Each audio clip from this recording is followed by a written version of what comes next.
Vamos lá, meus irmãos, vamos lá, começando nossa quinta aula de Teologia Sistemática 1, Bibliologia. Já oramos, como é costume, mas agora iniciando a nossa gravação, mais uma vez, graça e paz, meus irmãos. Graça e paz. Glória a Deus. Boa noite, meus irmãos. Vamos lá, vamos dar início? Graça e paz, Gil. Começamos agora, meu irmão. Glória a Deus. Graça e paz, pastor. Graça e paz a todos. Boa noite, meu irmão. Boa noite. Meus irmãos, vamos ler aqui. Vamos ler alguns textos? Hoje nós estaremos dando continuação sobre o tema do capítulo 4 do nosso livro-texto, que nós estávamos trabalhando no capítulo 4, e agora, nessa matéria, o livro-texto ele vai trabalhar com algumas palavras-chave, como autoridade. No capítulo 5, nós estaremos trabalhando sobre a inerrância. E assim, os próximos capítulos, eles vão sempre pontuando um tema, um conceito. No capítulo 6, clareza. No primeiro momento, parece algo tão óbvio falar sobre a autoridade, mas a autoridade das Escrituras está sendo questionada. Essa questão da inerrância, muitos teólogos, inclusive, não trabalham sobre a temática inerrância. Eles falam que a Bíblia ela é um livro importante, mas muitos escritores não pontuam sobre essa questão da inerrância. É bem interessante. Muitos até vão falar o seguinte: a Bíblia é infalível, mas inerrante, olha só, parece sutil.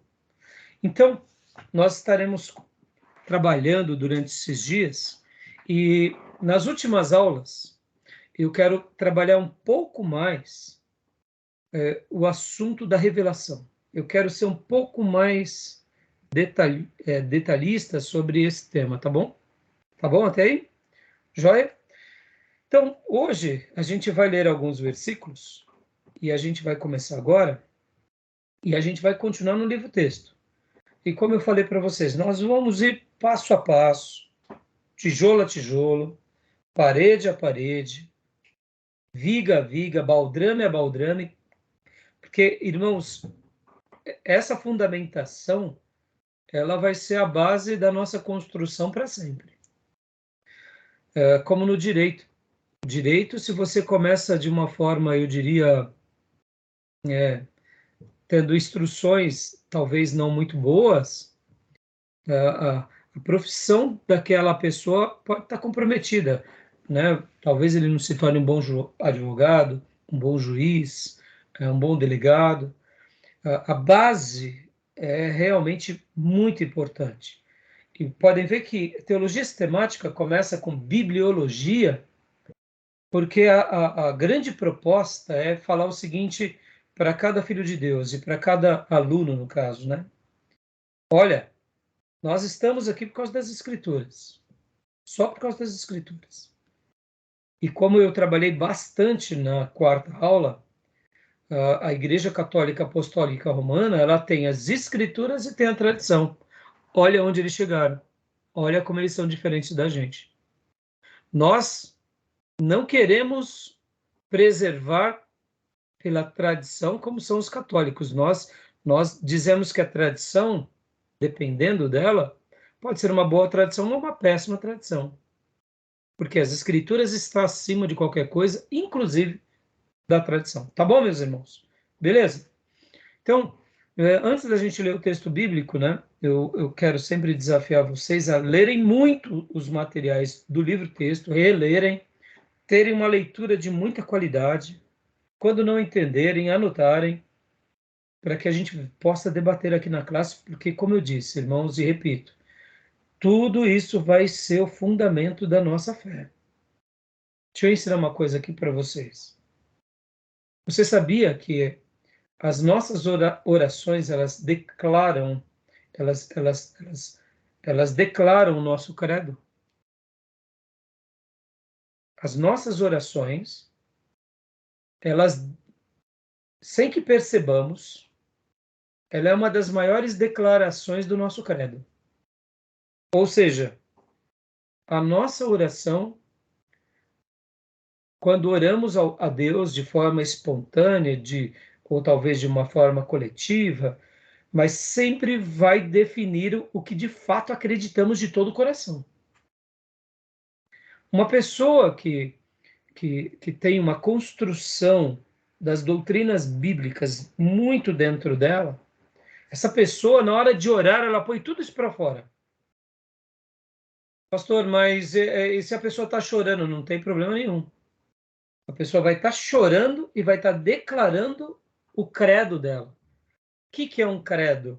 O credo nada mais é do que as declarações de fé dessa pessoa, ou seja, o que de fato ela acredita ou não acredita. É no momento da oração que nós expressamos. Pastor, por que nas orações? Porque a oração ela é espontânea, na sua grande maioria das vezes. Pode ver.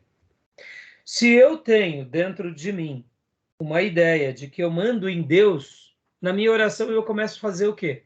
Eu começo a determinar. Senhor, eu não aceito. Senhor, eu repreendo. Senhor, pode mudar isso daqui. Pode ver. O que são essas palavras? Essas palavras nada mais são do que o credo de que eu creio assim. Eu ponho Deus no cubículo e eu mando em Deus, porque eu fiz o meu papel, agora Deus tem que fazer o dele. Em outras palavras, geralmente nós conhecemos o credo de alguém nas orações. Agora, é só nas orações? Não. É na oração, é no dia a dia, é na pregação. Mas vocês concordam comigo que a pregação, muitas vezes, a pessoa ela pode até ser performática? Ela pode até falar bonito, principalmente se a pessoa sabe se comunicar. Ela prega, ela fala com fé, mas no dia a dia a gente vai ver se realmente a pessoa crê mesmo no dia a dia. Mas a oração, por ela ser algo que nos acompanha o tempo todo, nós acabamos demonstrando para todas as pessoas o nosso credo quando oramos. Tá bom? Beleza? Graças a Deus, pastor Johnny. Pastor Rai, irmãos, graças a paz. Acabamos de começar aqui, eu estou dando uma introdução. Então, voltando aqui, irmãos, a oração de alguém, podem ver, irmãos, fazendo um breve case aqui, pesquisa de caso. Vamos pegar as orações de qualquer servo de Deus na Bíblia. Lembre de 2 agora. Estou pensando em um. Estou pensando no segundo. Pensei em 2. Um do Velho Testamento e do Novo. Pensou em 2? Pense em 2 servos de Deus. Homem ou mulher. Pode ver. Eu pensei em Abraão e Paulo. Quem você pensou, Júnior?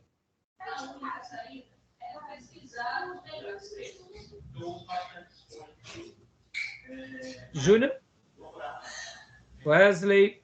Jill? Johnny? Quem vocês pensaram? Pode falar. Bom, eu pensei em Davi e pensei... Davi e... Pensei em Davi e também pensei na oração de Jesus pelos discípulos. Ótimo, oração sacerdotal. Júnior, você pensou em quem?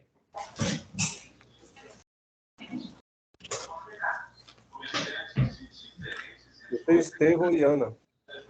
Estevão e Ana. Joia. Wesley, pastor Johnny. Zaqueu e Ruth. Zaqueu e Ruth.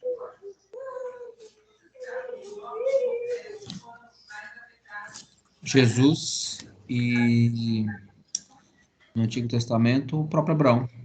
Joia. Olha, indiferente de quem você pensou, se nós colocássemos todos eles, hipoteticamente, um do lado do outro, as orações não são muito parecidas? Não são muito parecidas? O próprio Jesus, na figura aqui de Messias, de Salvador, ele orava ao Pai. Ele não ficava determinando ao Pai. Ele vinha realizar a vontade do Pai. No caso, Jesus, a gente poderia até colocá-lo de uma forma diferente, mas aqui é o Jesus homem, no caso, né? Pode ver, Abraão, Zaqueu, Ana, Samuel, Davi, José, Daniel, Pedro, Paulo, todos eles, nós podemos dizer que o que eles pregavam e o que eles acreditavam, na hora em que eles oraram, eles demonstraram o que de fato eles acreditavam. Então, por que eu estou sendo enfático aqui nessa minha introdução e por que eu estou abrindo essa aula hoje dessa forma? O assunto da bibliologia, irmãos, parece chover no molhado. A autoridade, a inerrância, sabe, clareza. Tão óbvio, tão óbvio. Se fosse tão óbvio assim, a gente não pegaria esses pastores agora contemporâneos de igrejas históricas se enveredando para um caminho totalmente liberal e demoníaco. É tão óbvio? É óbvio, mas não é tão óbvio. Percebam? É tão óbvio, mas na prática não é assim. Porque na prática, o que está sendo colocado em xeque-mate são essas doutrinas, são esses ensinos. Estão entendendo, irmãos? Fazendo uma releitura da Bíblia, fazendo uma nova abordagem. Eu me recordo recentemente de ter visto o Ed René depois daquela confusão imensa que deu. Ele começou a questionar, por exemplo, o texto de Paulo de Filemão, falando sobre a escravidão. Eu achei que ele foi muito infeliz, como tem sido muito infeliz nas colocações dele por causa da releitura. Ele, foi tentar arrumar, mas tentar que não arrumou nada, só piorou. Ora, o Ed René é uma pena estratosférica. Por quê? Porque esses assuntos da autoridade estão sendo questionados. Então, eu estou sendo, assim, bastante prolixo aqui com vocês. E eu quero nessas primeiras páginas do livro do Gruden e das demais teologias temáticas, ser repetitivo mesmo, para poder fazer aquilo que no Velho Testamento o pai se fazia com a criança, que era inculcar. Eu aqui estou fazendo o papel de professor, pastor, teólogo, que quer inculcar essas verdades em vocês como elas foram inculcadas em mim. Porque eu acredito, irmãos, que igrejas que se enveredam por uma releitura, por uma contextualização, por uma nova aplicação, para tanta coisa, são igrejas que, em nome da sabedoria ou em nome de um evangelho mais palatável, estão, infelizmente, apostatando da fé. E, na minha opinião, essas almas podem correr um sério risco. E assim, para mim isso me dói demais, porque uma coisa é nós falarmos da salvação de outras pessoas, de outras religiões. Nós acreditamos que o Salvador é Jesus. Como Deus vai lidar com essas outras pessoas, nós, por isso que pregamos o Evangelho, porque acreditamos que não há outra salvação. Não há. No entanto, a gente não fica entrando no mérito de pessoas que morrem, porque isso compete a Deus. Mas quando nós vemos igrejas nossas, igrejas históricas, igrejas com pessoas que foram doutrinadas nesses materiais, se enveredando, meus irmãos, para mim, é apostasia estabelecida. É apostasia. Assim como os neopentecostais se enveredam por um caminho de riqueza e se perdem com eles mesmos, infelizmente, muitos históricos e tradicionais e renovados e avivados e pentecostais acabam também, em nome dessa releitura, se perdendo também. Então, é com temor que eu faço essa introdução e quero ler agora alguns textos com vocês, tá bom? Por isso que eu estou sendo enfático, irmãos. Eu sei que talvez não precisaria tanto, mas diante da imensa necessidade dos nossos dias, eu tenho assim ficado até com medo, um medo santo, vamos dizer assim, das novas gerações. É tanta gente boa se perdendo, tanta gente boa se perdendo. E eu acho que a pessoa ela se perde porque ela começa a colocar em xeque algumas doutrinas fundamentais da nossa fé, do nosso credo. Como eu disse, a autoridade da Bíblia. Essa é uma delas que tem sido colocada, tá bom? Então, gastei um tempo até a mais, já entrei um pouco no assunto, mas vamos ler então. Tudo bem, irmãos? Querem fazer algum comentário agora? Não? Tranquilo? Vamos ler então aqui alguns textos. 1 Pedro 1, 22 ao 25. Leia para nós, pastor Johnny. Gil, leia Tiago 1, 18. E Júnior, número 23, 19.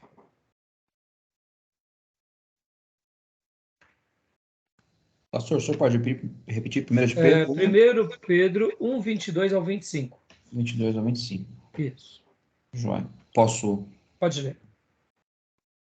Agora que vocês purificaram a sua vida pela obediência à verdade, visando um amor fraternal e sincero, amem sinceramente uns aos outros de todo o coração.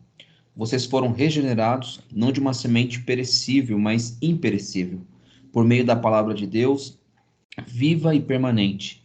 Pois toda a humanidade é como a relva, e toda a sua glória é como a flor da relva.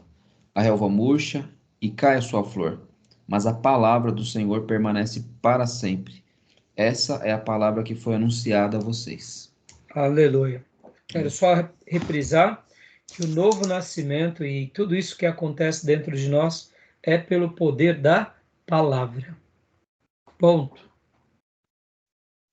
Eu acredito nisso. Amém, meus irmãos? Eu não abro mão dessa verdade. Tá bom?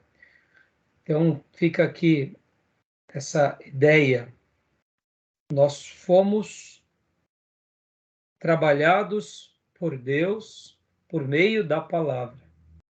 E a palavra aqui em Pedro, ela é apresentada de uma forma especial, ao ponto que ela veio até nós, ela permanece para sempre, porque foi por meio da palavra que fomos evangelizados. Ponto final. Eu acredito nisso e dedico a minha vida em cima de um texto como esse.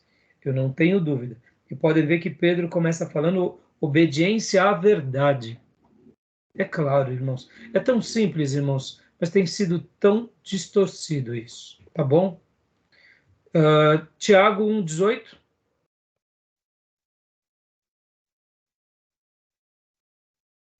Ok, pastor. Segundo a sua vontade, ele nos gerou pela palavra da verdade, para que fôssemos como primícias de suas criaturas. A gente foi gerado pela palavra da verdade. Irmãos, isso é muito. São estacas, são colunas de uma verdade absoluta. E por isso que eu disse para vocês que a gente vai ficar trabalhando nisso incansavelmente. E se Deus me der consciência, sabedoria, me der saúde, eu quero replicar esses mesmos dizeres até os meus 100 anos pregando. E aí depois dos 100 eu aposento. Aí eu vou descansar. Tá bom? Números 23, 19, Júnior. Deus não é homem para que minta, nem filho do homem para que se arrependa. Porventura diria ele e não o faria? Ou falaria e não o confirmaria? Amém, meus irmãos? Amém. Acabou. Temos o que falar. Quando nós colocamos na palavra de Deus dúvida, é a semente das trevas. É a semente do maligno, aquela mesma semente que trabalhou lá em Eva, em Adão, no Éden. Tá bom? Então vamos lá.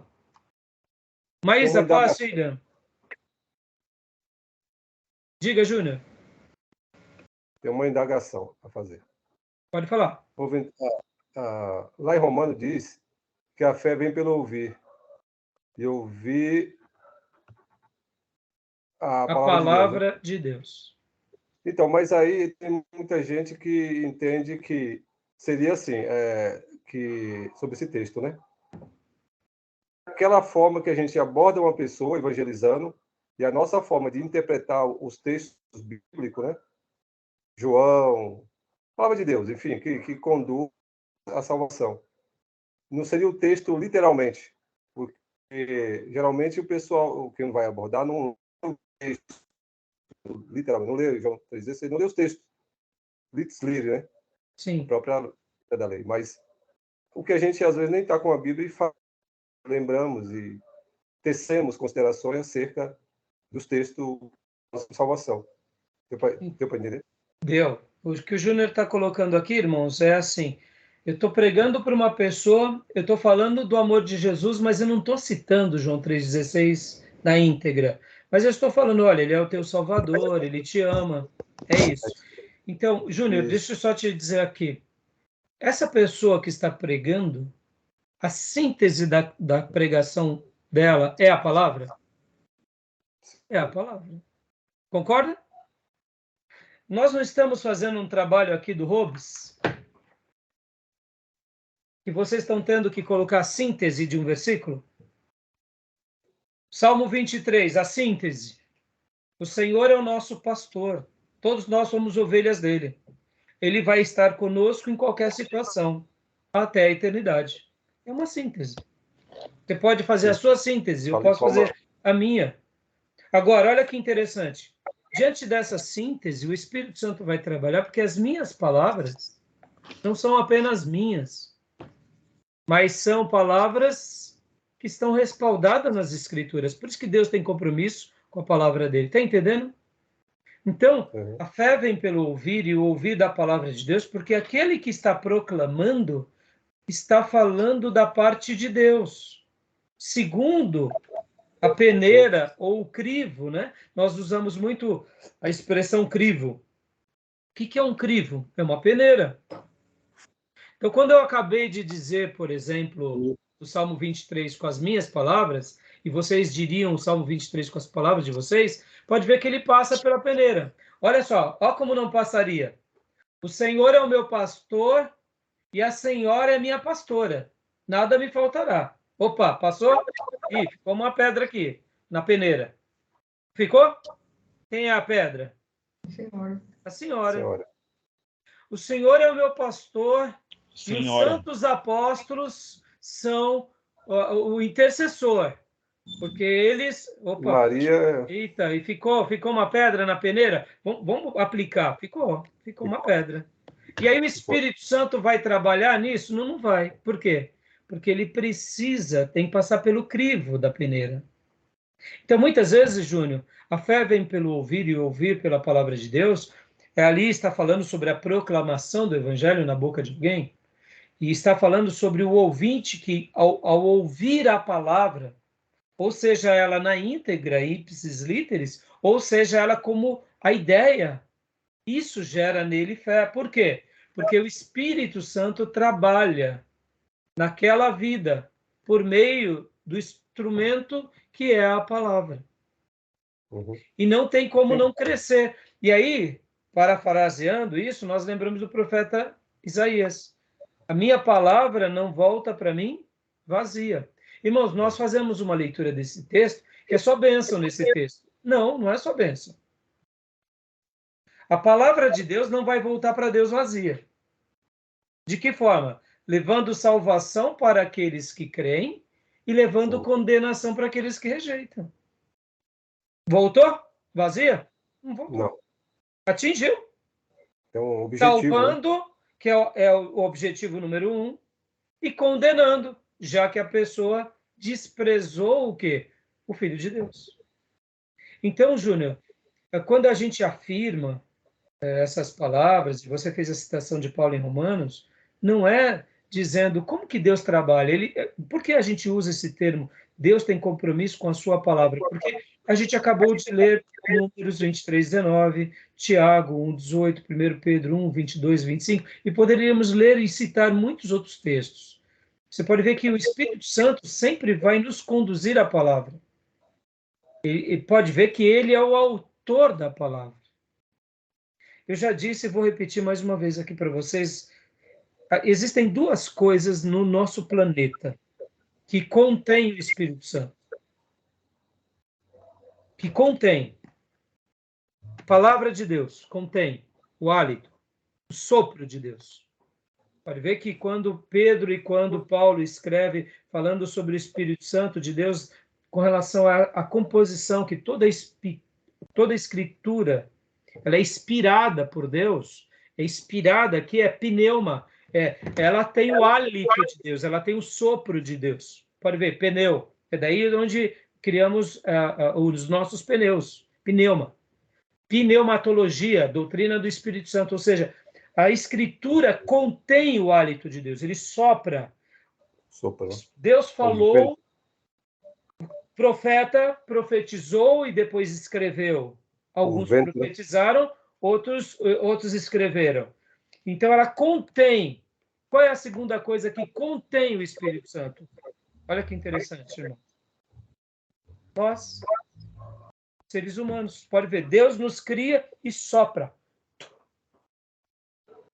Quando a palavra encontra morada no coração de alguém, o que acontece? Uma explosão, um novo nascimento. Quando a palavra atinge um coração e ele se endurece e ele rejeita, condenação. Então, por isso que a nossa fé vem pelo ouvir e o ouvir pela palavra. E pode ver que o Espírito Santo... Ah, pastor, a igreja não contém... Não, a igreja está lá, irmãos. A igreja, é claro que a gente... Pode ver que quando a gente se torna corpo, o Espírito Santo atua, Jesus está presente. Mas aí é a dimensão da comunidade. Mas o prédio é o santuário que foi consagrado, mas é um símbolo. Mas podem ver que em nós e na palavra, nós fomos criados à imagem e à semelhança de Deus. Nós contemos, parte de Deus nós contemos. Nesse livro sagrado contém parte de Deus. O que mais, pastor? Mais nada. Todas as demais coisas contêm o poder de Deus. O planeta, o universo. O planeta Terra contém Deus? Não. Contém o poder de Deus. O universo contém Deus? Não, não contém. A gente vai estar trabalhando isso mais para frente.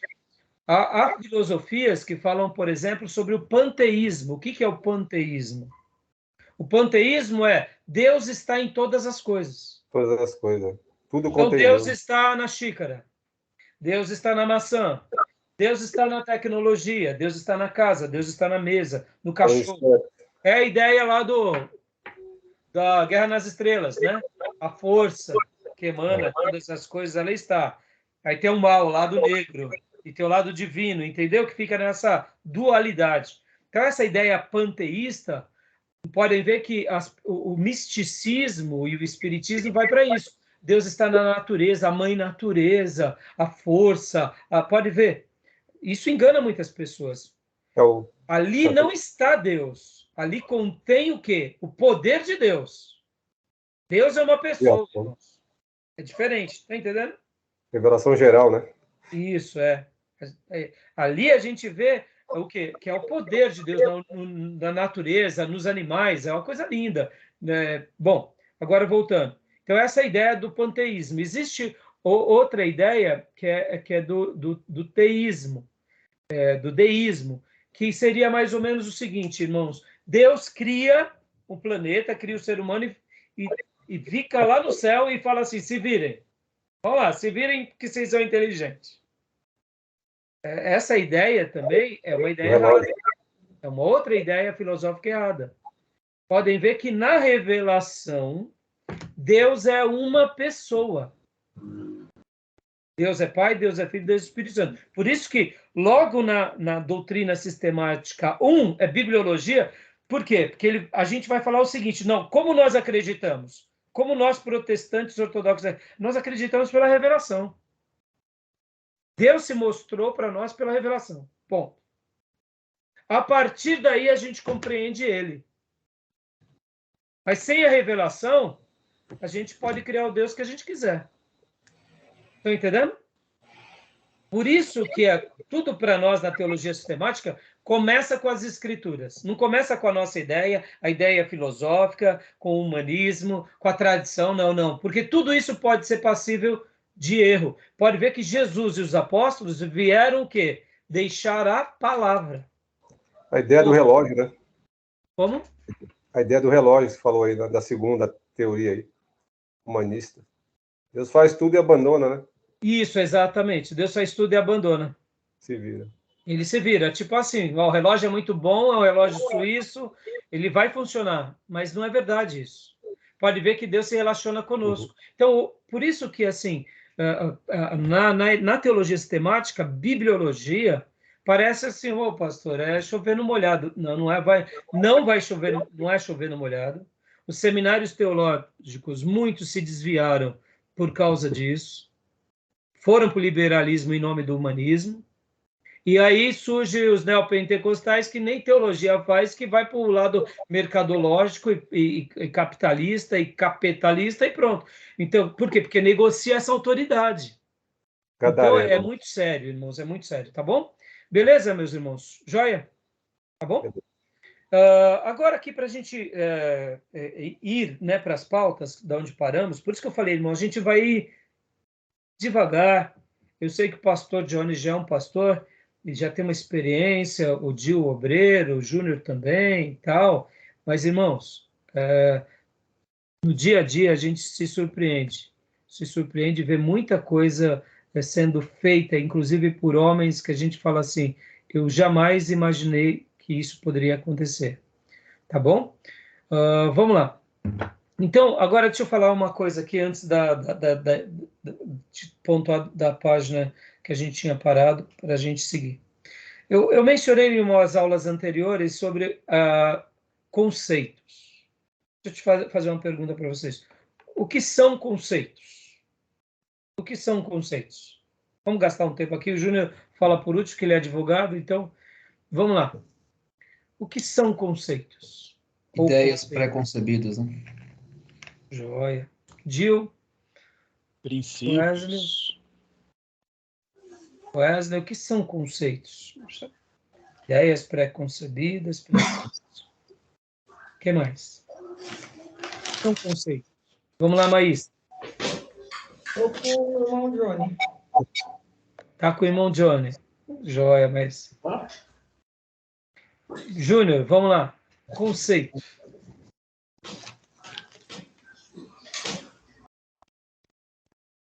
Pode falar, Wesley. O conceito também pode ser assim, quando eu tenho uma ideia, que eu quero colocar uma ideia num projeto, né? Ou trocar uma palavra com outra, né? Isso aí. Determinar uma causa, né? Joia. É isso aí. Júnior, quer falar alguma coisa? Faz o diante, faz a irmã. A paz, pastor. A paz a todos.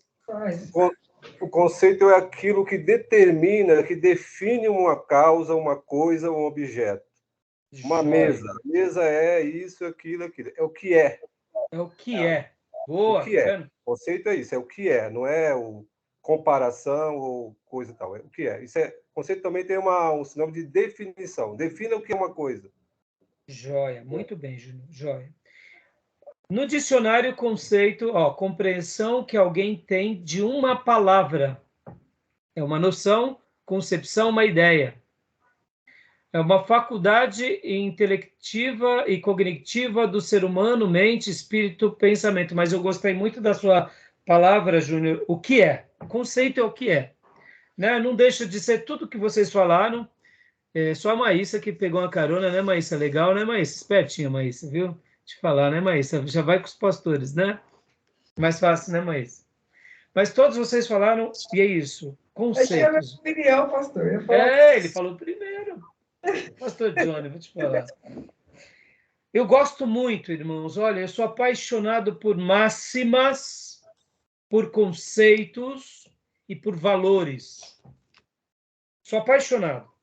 Em resumo, eu gosto muito de frases, pensamentos de sabedoria. Eu gosto muito disso, mas vamos trabalhar agora na ideia do conceito. É o que é, como o Júnior disse, é o que é. Não é o que eu acho, o que eu penso, não é uma comparação, é o que é. Então, guardem essa frase que eu vou dizer agora. Palavras são conceitos. Muitas vezes a gente diz palavras ao vento, oh, fulano tem a língua de trapo. E aí a gente tem língua de trapo e vai vivendo que nem língua de trapo, fala demais. Só que palavras, a gente sabe a importância de uma palavra, de um verbo, de um sinônimo, mas pense agora de uma forma genérica, que palavras de uma forma geral são conceitos. E desses conceitos nós montamos os nossos credos. E nós montamos as nossas máximas. Quando eu me refiro a credo, é no aspecto religioso. E máxima é daquilo que eu acredito. Pode ver, irmãos. Por que eu estou falando isso? Porque quando a gente trabalhou aqui na aula passada sobre a autoridade que tem as Escrituras sobre o Filho de Deus, a gente está dizendo o seguinte, que as Escrituras é um livro autoritativo. Ela tem autoridade, ponto. A palavra autoridade, pode ver, ela perdeu o sentido.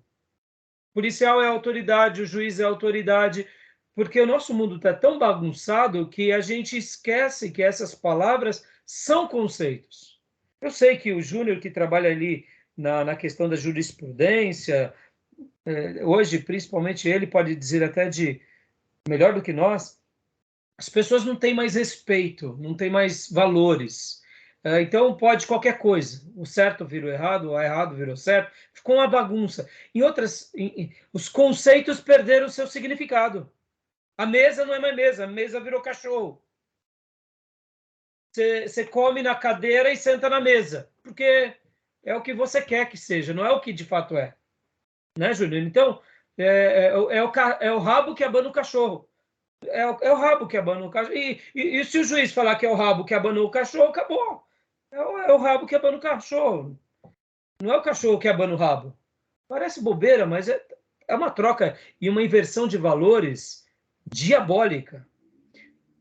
E isso tudo, claro que o diabo tem os seus propósitos, porque ele destruindo os valores, destruindo as palavras, destruindo os conceitos, ele destrói as verdades absolutas. Estão entendendo, irmãos? Então, daqui em diante, pense muito quando vocês falarem qualquer coisa. Quando vocês dizerem qualquer coisa. É muito sério essa questão. Podem ver que o povo judeu, ele preservava muito isso. O que Jesus dizia? Seja o vosso dizer sim, sim ou não, não. O que passa disso é procedência maligna. O que Jesus estava ensinando ali os seus discípulos? Sejam firmes no que vocês dizem. Cumpram o que vocês dizem. A gente quer relativizar, né? Relativizar a verdade agora. Exato, e a gente aprendeu, né, Júnior? Até dentro da igreja. Irmão, eu estou falando isso. Eu me converti aos 17 anos, eu fiz 52 anos agora. 35 anos. Eu nunca vi o povo de Deus mentir tanto. Tanta mentira. A mentira faz parte agora do povo de Deus. Eu fico revoltado. Convive, não, mentirinha. Irmãos, uma coisa, deixa eu até dizer aqui, é uma mãe, Maísa, o nosso irmão Wesley, que tem filhos que são pequenos, que muitas vezes a criança está doente, você conta uma história para poder, que nem o médico faz. Não estou querendo aqui dourar a pílula da mentira, não é isso, mas o médico vê que a pessoa está sofrendo mais de medo do que da doença. Ele conduz com sabedoria. Não, vai ficar tudo bem. A pessoa está quase morrendo. O médico, porque tem aqueles assassinos que chegam e falam, não, você vai morrer mesmo. Pronto, já me infarta. Então, eu não estou falando dessa sabedoria paterna, pastoral, você pega tudo destruindo e você vai com sabedoria comendo pelas beiradas porque a pessoa não tem estrutura, ou é uma criança. É um bandido que entrou dentro de casa, se a mãe falar, a criança grita e todo mundo morre. Então, quer dizer, não, filho, vem para cá, é o tio. É o tio. Ela vai para quê? Para não traumatizar a criança. É uma criança, gente, não vai entender isso. Não estou dizendo disso, entendeu? Estou dizendo assim, o povo de Deus está mentindo à toa. Por nada. Por nada. Ou seja, essa relativização tem pegado o conceito da verdade e tem jogado no ralo. Isso daí não pode, irmãos. Ou a gente crê ou não crê, ou somos de Deus ou não somos. Ó, e aqui eu estou fazendo um desabafo, porque eu cansei de ver ministros mentindo, e quando você vai ali no frigir dos ovos, pastor, eu menti, pastor. Eu falo, ô filha, pelo amor de Deus. Então, quero que vocês pensem muito sobre isso. Nós precisamos ser firmes, e aqui eu queria até dar, para fechar esse ponto, para a gente mergulhar. Quando a gente fala de autoridade, de inerrância, de clareza, são conceitos. E não pode abrir mão. Não pode abrir mão. Se a gente abrir mão, a gente está dizendo o seguinte, tem alguma coisa de errado na palavra. E na hora que a gente questiona a palavra, lembra? Não crer na palavra é não crer em Deus. Crer na palavra é crer em Deus. Amém, meus irmãos? Tá bom? E última coisa para a gente agora ir mergulhar. Ó, lá no pregão, né, vocês sabem, eu fui da Bolsa muitos anos. Inclusive, deixa eu mostrar aqui para vocês, rapidamente. Lá no pregão, nós segurávamos um telefone.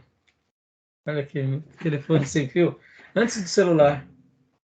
Antigamente tinha uma bateria com uma corda. Isso na década de 90 era assim. Uma bateria, uma corda, você falava, né? E essa só tinha comunicação, era um celular lá do pregão. E olha que interessante, nós lá no pregão usávamos muito lapiseira. Nós fechávamos milhões para os bancos, né? Não eram para nós, a gente trabalhava para os bancos, fechando contratos. E a gente assinava os documentos a lápis. A lápis. Porque o que importava para o operador de pregão é a palavra. Está fechado. Acabou. Está fechado, eram milhões. Então, se uma pessoa brincando falasse fechado, perdia o emprego. E quando você errava, ai, pelo amor de Deus, era um Deus nos acuda, você podia perder o emprego. Por que eu estou falando isso, irmãos? A palavra, nós não precisamos de cartório, de carimbo, de assinatura e de juiz para validar uma palavra de um crente. É crente? A palavra não faz curva. Faz curva? Não é crente. Precisa de cartório para sustentar a palavra do crente? Não é crente. Desculpe, é o que eu acredito. Tá bom, meus irmãos? Porque a gente tem que apenas dizer, ou quem sabe, no máximo, assinar de lápis para não esquecer que você assinou. Porque qualquer um apaga o lápis. Então, eu particularmente tenho muito problema com essa nova geração. E olha, eu quero morrer assim. Porque eu penso que um cristão, ele tem que ter esses conceitos bem definidos. Porque, como eu disse, palavras não são só palavras. Palavras, a sua grande maioria, são conceitos, e desses conceitos nós montamos as nossas máximas, os nossos provérbios de sabedoria e principalmente os nossos credos, que de fato acreditamos, tá bom? Beleza, meus irmãos? Tudo bem? Querem fazer algum comentário? Gostaram aqui do meu... Isso daqui, ó, vale uma nota, viu? O pessoal fica vendendo lá no pregão. O pessoal é doido. De vez em quando sai lá. Tô comprando, tô vendendo. Que aí? Venda, isso aqui é um objeto de lembrança. Legal. Eu sempre tive curiosidade, o senhor falou que fazia o trabalho para os bancos. Eu achei que o diálogo era entre pessoas interessadas em comprar ações diretamente. Não, mas... Então, era assim, no pregão, rapidinho, né? Tinha a Bolsa de Valores, que negociava ações, e tinha de mercadoria e futuros, que negociava dólar, índices e derivativos, né? Seguia o mesmo princípio as duas. Só que no pregão, pastor Johnny, não é que eu não poderia negociar para você, por exemplo. Poderia. Mas, geralmente, você mandava a sua ordem para o Júnior, que ficava lá na corretora.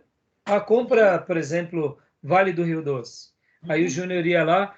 Quantas vale o senhor quer, senhor Johnny? Tá bom. Aí ligava para nós do pregão. Vai lá para a roda de vale, compra. E aí a gente ia comprando. Depois colocava na sua conta. Fazia isso. Só que, assim... Então a gente atendia tanto pessoa física, mas principalmente pessoa jurídica. Então, nosso papel mais lá era mais pessoa jurídica.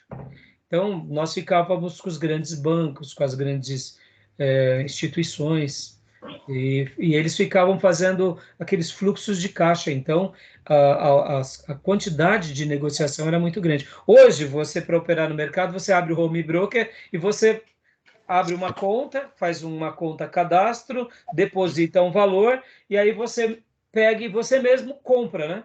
Ou seja, por aquela corretora você já compra, ou seja, a bolsa, na realidade, virou hoje um centro onde essas informações cruzam, né? A corretora que está comprando, pelo qual o pastor Johnny é cliente, pelo home broker e tal, então vai lá e compra da que estava querendo vender e fecha a operação. Então hoje é tudo eletrônico, mas antigamente Corretora esse intermedia, fluxo, a corretora ela intermedia. Então nós éramos essa última ponta da corda, né? Por isso que tudo sobrava para a gente, né, irmãos? Quem errava era quem? Era o operador de pregão, né? A culpa é dele, entendeu? Você acha que os outros erravam? A gente errava também, tinha muita coisa, mas assim, então era outra dinâmica. E era uma dinâmica muito. O eletrônico não dá para comparar, né, irmãos? Não dá para comparar. A quantidade de negociação que cruzam. Hoje, por exemplo, o mercado ficou muito agitado, teve notícias de tudo que é lado, né? O aumento do combustível, das refinarias, aí também teve a saída de um CEO da Eletrobras, Vale do Rio Doce caiu porque a China está numa situação muito difícil. Então, hoje, então, assim, hoje qualquer notícia está tudo interligado e é os cliques dos grandes bancos, né? Então, a movimentação é muito grande, então mudou muito. Mas, assim, a grosso modo, pode ver que hoje você, no seu home broker, se você digitar errado, não tem jeito. Ai, comprei errado. Paga a conta. Vendi errado. Paga a conta. Pode ser que dê sorte, né? Entendeu? Então, assim, mas voltando ao ponto principal, a gente tem que pensar nisso, irmãos. Conceitos. Tá bom, meus irmãos? Tudo bem? Desculpa ser meio repetitivo, mas eu não quero ver vocês amanhã pregando o evangelho aí adocicado ou se enveredando por um erro, tá bom? Deus me livre, Deus nos livre e nos guarde. Tá joia, meus irmãos? Tudo para fazer crescer um pouquinho a igreja, tá bom? Paramos na página 52 do livro, né? Nós paramos na página 52, no item B. Então, eu queria agora apenas, Gil, leia para nós o item B, só faz a leitura. A gente hoje vai trabalhar aqui no livro texto. Eu quero também trabalhar no Hobbes e depois a gente vai para o resumo. E conforme for dando tempo, eu também quero fazer umas leituras aqui do Bancroft, tá bom? Achou?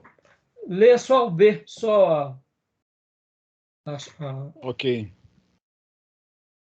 Portanto, não crer em qualquer palavra das Escrituras ou desobedecer a elas é não crer em Deus ou desobedecer a Ele.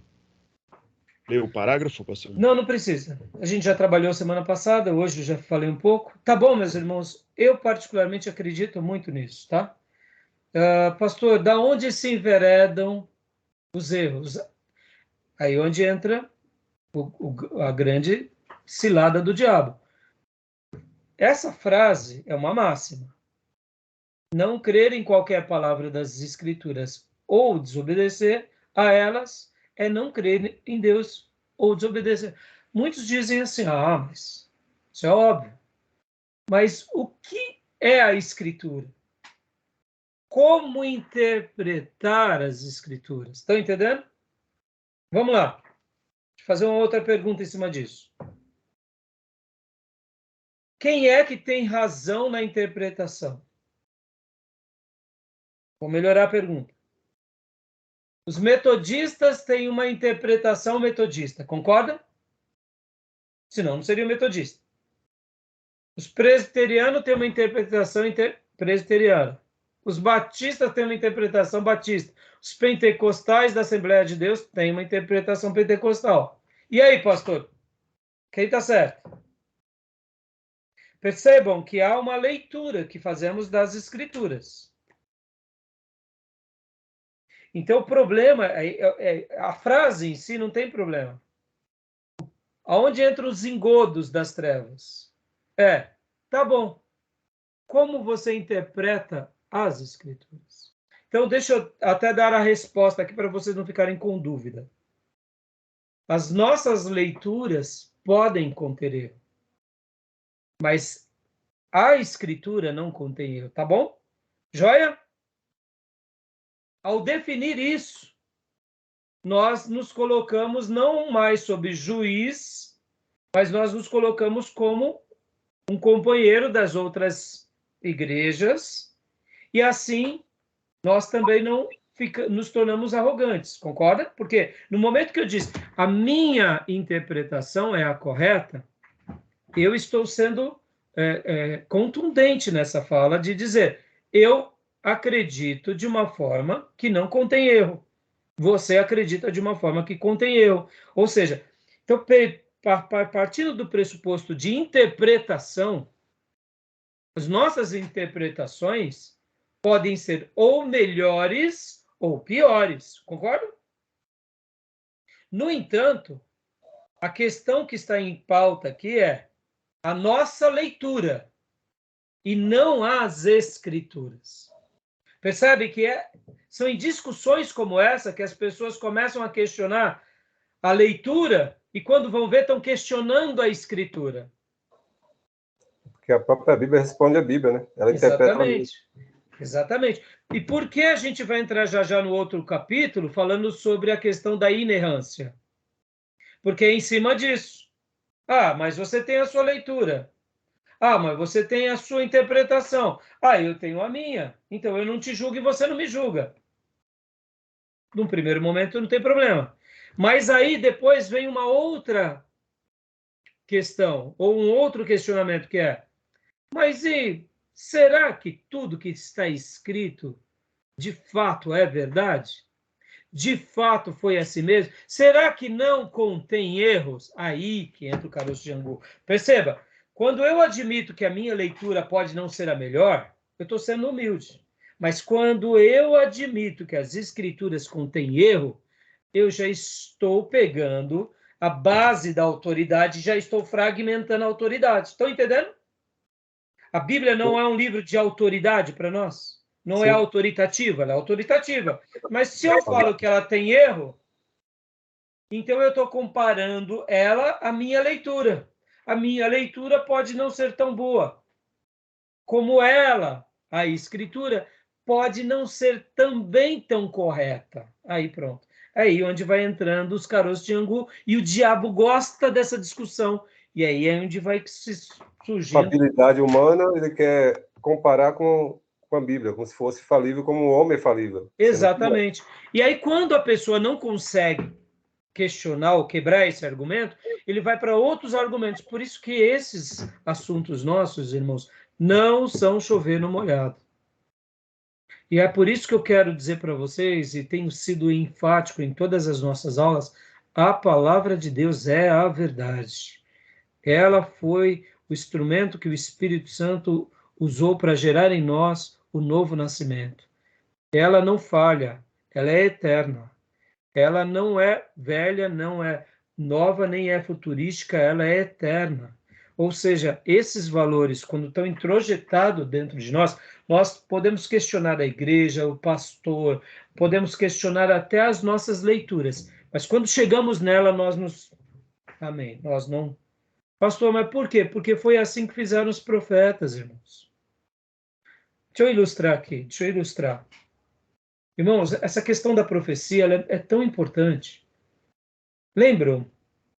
Pode ver que hoje que a gente está vivendo, essa embriaguez, não é nem um pouco diferente da embriaguez do povo do Velho Testamento, é? Não. É diferente da embriaguez do povo dos juízes? Não. Dos nossos irmãos do deserto? Também não. Dos nossos irmãos do reino dividido? Não, também não. Concorda? É bem parecido. E o que os profetas faziam lá? Lançavam uma palavra. As pessoas vendo sinais, como foi no caso de Elias, diante dos profetas de Baal, se converteram ali para valer? Nem todos, não era assim? Era um rei piedoso, um profeta, alcançava o coração de alguns ou de uma maioria, depois passava uma geração, todo mundo voltava a pecar. Pastor, irmãos, essa embriaguez sempre existiu. Então, por que eu estou falando, e é muito importante a gente ter esses critérios bem fortes na gente? Porque as embriaguez, elas vão existir na mente das pessoas, e principalmente dependendo do contexto. Pode ver que na história do cristianismo, nesses 2000 anos, a gente também viveu esses momentos de embriaguez dentro da igreja evangélica.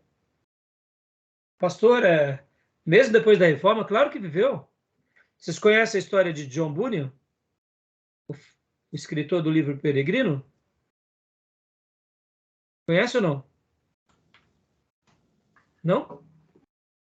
Qual delas o senhor Eu fala? conheço só o livro. Peregrino. Eu conheço o livro. Você conhece? Conheço. Mas você conhece a história de Bunyan? Não. Era, não. Tá bom. O autor, não. Então, a história de Bunyan é uma história muito curiosa. Foi preso várias vezes. Que ele foi preso em que contexto?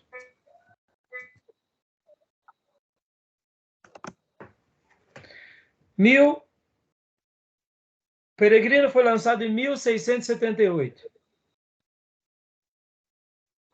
100 e poucos anos depois da Reforma.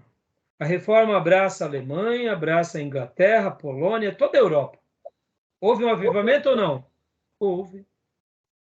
A Inglaterra se torna protestante. A religião anglicana é a religião que dá as cartas na Inglaterra. A Inglaterra não é um país laico. A Inglaterra é um país protestante anglicano. O rei e a rainha estão debaixo da autoridade da igreja anglicana. É ela que imposta o rei, é ela que faz o rei fazer votos, e a igreja anglicana tem um peso junto com o rei, junto com o Senado, ou seja, ela é uma autoridade no reino da Inglaterra. Pastor, então vamos lá. Então, a igreja já estava, a Inglaterra já tinha se tornado protestante, e prendeu John Bunyan. Por quê? Porque ele não era um pregador que passou pelos seminários. Ele era um pregador leigo. Pastor, então ele foi preso por causa disso. Momento de embriaguez. Pastor, ele sofreu, perdeu até o casamento dele. Ficou preso durante anos. E depois foi preso uma segunda vez. E aí, em virtude de tudo isso, ele faz essa obra, que é uma obra clássica, mas ele não parou de pregar, ou na cadeia ou fora da cadeia. Enquanto ele estava preso, ele ia escrevendo. E aí ele escreve essa ficção magnífica. E aí o que acontece? Vinham pastores, vinham teólogos, vinham nobres, ouviu o ferreiro pregar na praça. Agora eu te digo, a igreja falhou ali ou não falhou? Falhou. O rei não falhou? Falhou. Você percebe que as nossas leituras podem ser falhas. Mas é isso que eu quero dizer para os irmãos, essa leitura não é falha. Assim como Deus levantou os profetas no Velho Testamento e eles eram autoritativos, na igreja do Novo Testamento eles eram autoritativos, as Escrituras ficou como uma representação dos profetas, como a profecia autoritativa. Então, quando nós pegamos as Escrituras, nós poderíamos fazer uma leitura de que ela é o livro de profecia autoritativa. Então, a nossa leitura dela pode conter falha. A nossa interpretação, mas ela não.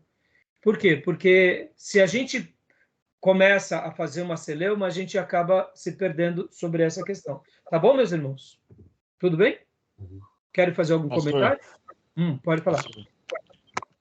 O autor ele faz uma citação bem interessante a respeito dessa leitura falha nossa, quando ele fala da questão quando Josué orou e o sol parou, né? Alguns trazem essa questão à tona, dizendo que o sol nunca pararia, né? Mas é na ótica de quem vê, né? Na ótica de quem estava lá. Não é errado ele escrever daquela forma, mas uma leitura errada nossa, às vezes põe em xeque a autoridade e a a fidelidade das palavras da Escritura. Exatamente, Dio. Agora, veja bem, Dio, quem procura atribuir um erro no escritor, concorda? Que há uma maldade aí, porque nós, hoje, depois, né? Depois de Galileu, 1500 anos depois de Cristo, que a gente começou a ter uma noção de que o planeta Terra é heliocêntrico, né? O Sol está ao redor, a Terra está ao redor do Sol e não o contrário. Mas sejamos honestos, se nós não tivéssemos conhecimento científico, até hoje a Terra é o centro e o Sol fica passando em volta. Então, imagina... Ele usou o conceito da época. Ele usou o conceito da época e Deus se comunicou no conceito da época.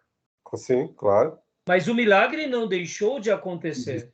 Claro. Porque ali também, de uma forma ou outra, indiferente do conceito, houve um milagre. Questionar ali é a mesma coisa de questionar o milagre do Mar Vermelho, quando se abre, do relógio de Acais que retrocede.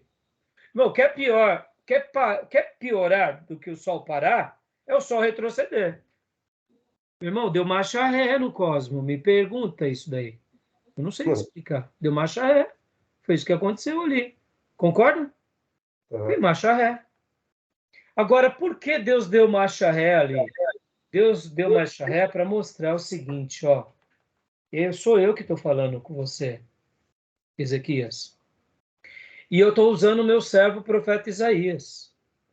E quando eu digo, eu não volto atrás, porque concorda, irmão, é que nem eu já brinquei com vocês e brinco na igreja. A profetada lá que diz, a mulher, né, profetizando, falta profeta, viu uma mulher grávida e disse, né, eis minha serva, que o fruto do teu ventre é varoa, mas se duvidares é varão. Ou seja, poxa vida, não dá, né, não tem jeito, né? Então, você concorda que se Deus não tivesse pegado ali com Ezequias e Isaías e feito algo sobrenatural, dava margem para a profetada? Daria.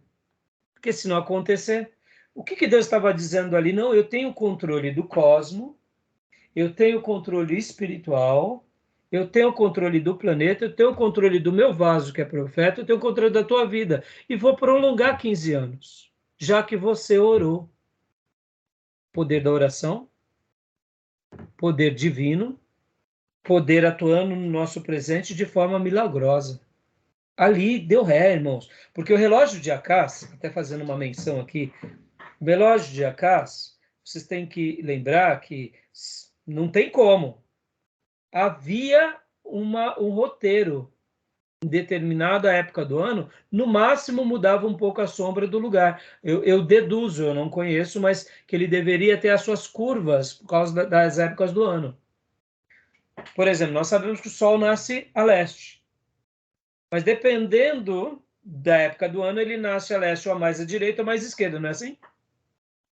Aqui, por exemplo, onde eu moro, eu estou aqui no meu escritório, eu construí minha casa para o leste. Então, é literalmente o Sol, quando nasce, ele nasce bem, mas na época do inverno, do nosso inverno, no hemisfério sul, ele nasce um pouquinho para a minha esquerda. Interessante, né? Mas no verão, ele nasce mais para a direita, no hemisfério sul. Então, o relógio de Acás devia ter essa ideia também com relação a isso. Mas o Sol não tem como nascer, né? Ele nasce no leste. Norte, sul, leste, oeste. Ele nunca vai nascer no oeste. Não pode nascer no oeste. Então não tem como. O relógio de Acás sempre tinha o roteiro do Sol, o caminhar do Sol. Como que o relógio retrocedeu? Milagre. Entendeu? Então, você vê, Gil, que quando uma pessoa quer atribuir a algo das Escrituras, ele não consegue anular, ele vai tentar anular a construção. Não consegue anular a construção, ele vai tentar anular o milagre. Ele não consegue anular o milagre, ele vai tentar anular... Ele vai assim para ver o diabo.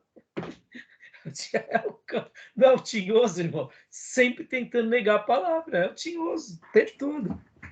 Por isso que... palavras são conceitos. Tá bom, meus irmãos? Joia?